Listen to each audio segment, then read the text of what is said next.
বাড়িতে একটু বড় সাইজের রুই বা কাতলা মাছ এলে এইভাবে রান্নাটা কিন্তু ট্রাই করতেই পারেন। খুব কম উপকরণে চটজলদি এই রান্নাটা হয়ে যায়, কিন্তু খেতে কিন্তু অসাধারণ লাগে। আমি এখানে 1.5 কিলো সাইজের একটা কাতলা মাছ পেয়েছিলাম, সেটাই নিয়েছি। আর এই রান্নাটার জন্য আমি কিন্তু কাতলা মাছের পেটি বা দাগার অংশগুলোই ব্যবহার করেছি। প্রথমে মা মাছগুলো কেটে পরিষ্কার করে ভালোভাবে ধুয়ে নিয়েছে। তারপর সেই কেটে রাখা মাছগুলোতে সামান্য লবণ হলুদ মাখিয়ে নিয়েছে। তারপর একটা বাটির মধ্যে সামান্য জলে 1.5 চামচ মতন কালো ও সাদা সর্ষে জলে ভিজতে দিয়ে দিয়েছে।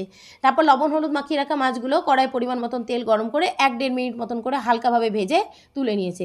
তারপর মিক্সিতে সর্ষে পোস্ত কাঁচা লঙ্কার একটা পেস্ট বানিয়ে নিয়েছে। তারপর সেটা টিফিন বক্সের মধ্যে ঢেলে দিয়ে সামান্য হলুদ, স্বাদমতো লবণ, সামান্য ফেটানো টক দই, 1/2 চামচ মতন চিনি, আর কয়েকটা গোটা কাঁচা লঙ্কা আর 1 চামচ মতন সর্ষের তেল দিয়ে ভালোভাবে গুলে সেখানে মাছগুলো দিয়ে টিফিন বক্সটা ভালোভাবে বন্ধ করে কড়াইয়ে সামান্য জল গরম হয়ে গেলেই তাতে টিফিন বক্সটা বসিয়ে দিয়ে ঢাকা দিয়ে মিডিয়াম ফ্লেমে 10 মিনিটের জন্য রেখে দিয়েছি। 10 মিনিট পর ঢাকা খুলে জল ফুটে গেলেই মাছ রেডি।